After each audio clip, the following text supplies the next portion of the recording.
Someone had drilled holes in my houseboat, and I watched in disbelief as it sank before my very eyes. All the while, Meredith, the HOA president, stood on the dock, fake tears streaming down her face as she called the cops on me for environmental damage. Yeah, that really happened. And if you think that's the craziest part, hold on, because she had no idea who she was messing with. I wasn't looking to stir up trouble.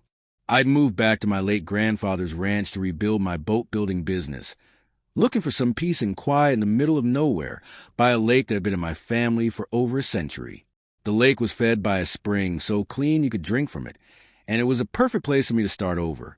I'd been working on that houseboat for 3 months, sanding and shaping it with my own hands. It wasn't finished, but it was something I was proud of, a symbol of the fresh start I was trying to carve out for myself. Then, out of nowhere, she appeared. I heard the sound of heels clicking on gravel, a sound completely out of place in the rugged wilderness where I lived.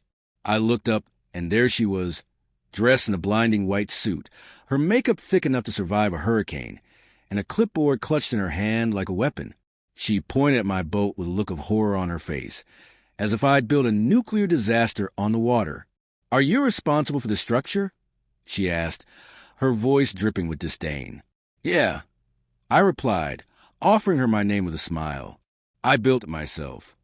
Her face remained impassive.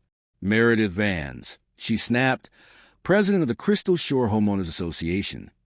And then, as if reading from a script, she declared that my houseboat was an eyesore, a violation of some code, and that it had to be removed immediately.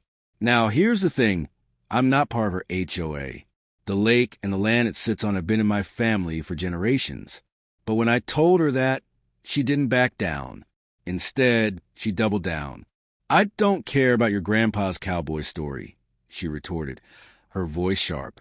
"This community has standards." I tried to stay calm, to reason with her, but the more I did, the more she seemed to get worked up, as if feeding off a control she thought she had.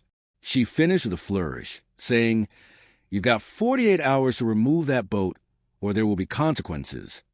With that, she turned on her heel and stomped up the trail like she was the queen of the lake. I thought that would be the end of it, but I was wrong. The very next day, I found my rope slashed, my tools gone, and deep scratches running along the hull of my boat. Every morning it was something new, mysterious damage, signs of sabotage. And I catch glimpses of her, standing on a far hill with binoculars, like some HOA sniper watching my every move. The voicemails were even worse. Every one of them quoted some imaginary bylaw, as if she had memorized them like holy scripture. I stopped answering after voicemail number 6. That's when my neighbor, Tom Bradley, from up the ridge stopped by one morning. He was the salt of the earth, always happy to lend a hand or a shovel. "Caleb," he said, looking uneasy, "I hate to be the bearer of bad news, but Meredith's been stirring up the neighborhood. She's telling people you're building some kind of bunker, saying you're polluting the lake. She's got a couple folks believing you're a hazard." That's when it hit me. This wasn't just annoying, it was dangerous. So I called up the old family lawyer, the one who handled Grandpa's estate, and asked her to dig up anything she could find on the land deeds. Meanwhile, I pulled out the old cedar chest, going through maps, journals, ink-stamped surveys that went back over 100 years. And what I found was simple. Not only did my family own a piece of the lake, we owned the entire damn thing, the water rights, the shoreline, all of it. I figured when I showed Meredith that, she'd back off. But no. The next morning, I woke up early, still groggy, to the sound of drilling. Not birds, not the wind, drilling. I threw on my boots and rushed down to the dock. And there they were, 2 guys with power tools, drilling into my boat, sinking it right in front of me. Meredith was standing behind them, arms crossed, looking like she was watching a fireworks show. "What the hell are you doing?" I yelled, my heart pounding in my chest. "We're conducting a safety inspection," Meredith said, her voice as cold as ever. "Just making sure it doesn't break loose and harm the community." The boat was already taking on water fast. I dove into the lake, trying to plug the holes with my hands. But it was hopeless. The boat was going under, and there was nothing I could do about it. I watched it sink, piece by piece, feeling the weight of the loss settle in my chest. My work, my pride, going down with it, all because of one woman's delusion of control. I managed to grab one waterproof box from the wreckage. Inside were my granddad's journals and a few old family photos. Nothing else. By the time I reached the dock, drenched and seething with fury, Meredith was already on the phone, calling the cops. "Yes," she was saying in that smug, triumphant tone, "there's a man here who just sank a boat in our community lake. It's leaking fuel and chemicals. You need to send someone immediately." That's when something in me snapped, not loudly, not explosively, but quietly, coldly. The kind of anger that doesn't yell, just calculates.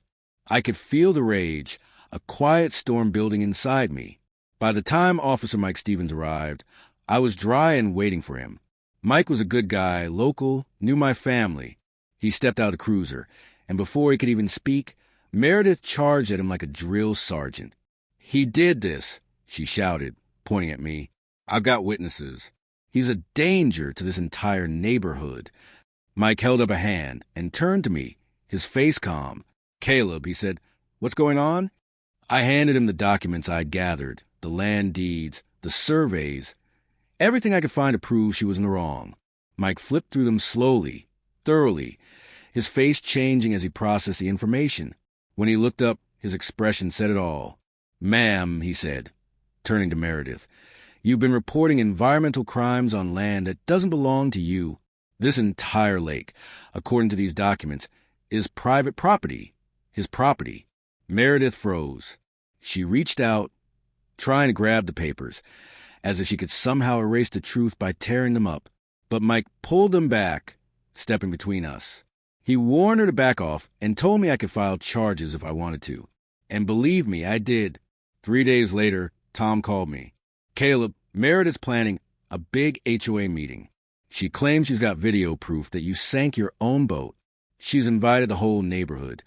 Said she's going to show what really happened." At first, I thought it was just another one of her empty threats. But then I remembered the guy on the dock that day. I thought he was holding a drill, but now I realized it had been a camera. So I showed up at the meeting, and sure enough, the room was packed. Meredith was sitting at the front with her laptop, grinning like a snake that had just swallowed its prey. "I have video evidence," she declared confidently. "That proves Mr. Boone is not who he says he is." Before she could hit play, I stood up. "You might want to take a look at these first," I said, holding up copies of the land deeds. "This entire lake belongs to my family. Always has." The room went dead silent. But Meredith wasn't about to give up. "Don't believe him," she snapped, her voice rising. "Watch the video." She hit play, and that was when she sealed her own fate. The footage showed 2 men drilling into my boat that was moored, still and quiet. And there, clear as day, was Meredith pacing back and forth on the dock, checking her watch and whispering to men, "Finish before he stops you." Then the video showed me running down the hill, shouting at them to stop. The room didn't just go quiet. It turned cold, like the air had been sucked out of it. People exchanged looks, stunned into disbelief. Tom stood up, his face set in a grim line. "I move we remove her as HOA president," he said, his voice firm. Another voice seconded it, and just like that, the vote passed.